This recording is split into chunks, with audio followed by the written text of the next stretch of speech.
در نامگوی محصولات صنعتی صادرات شونده، پروفیل های آلومینی و پلاستیکی موقع سزاوار را کسب می نماید. استحصال کنندگان وطنی با استفاده از امکانات و امتیازهای پیشنهاد نموده، دولت و حکومت محصولات را استحصال نموده ایستادند که در برابر تامین طلبات بازار داخلی همزمان به خارج مملکت صادرات کرده می شود. طبق اطلاع مسئولین شرکت لیگا 40% محصولات استحصال نموده این شرکت به کشورهای خارجی دور و نزدیک صادرات کرده می شود.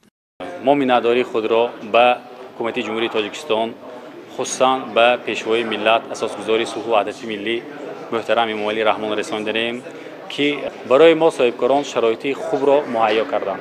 سال جاری ما کارگاه استحصالی نو را گشادیم که با تجهیزات‌های معاصر تجهیزانیده کرده شده بود. زیاده از 40% پروفیل آلومینی شرکتمان به خارج صادرات کرده می شود.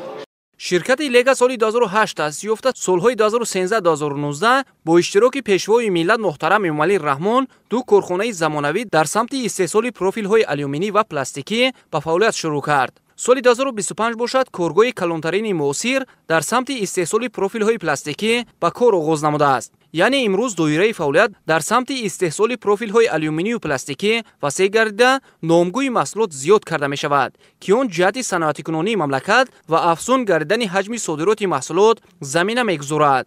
شرکت لیگا از سال 2008 تا این جانب فعالیت نموده، اولین استحصال کننده پروفیل های آلومینی می باشد. امروز شرکت پروفیل های آلومینی و پلاستیکی صفات های بهترین را به طلبات جهانی جوابگو را استحصال می نماید. ما کوشش می نماییم صفت محصولات خود را باز هم بهتر نماییم و بهر پیشرفت جمهوری تاجیکستان دولت ای زمان سهمگذار خواهیم بود.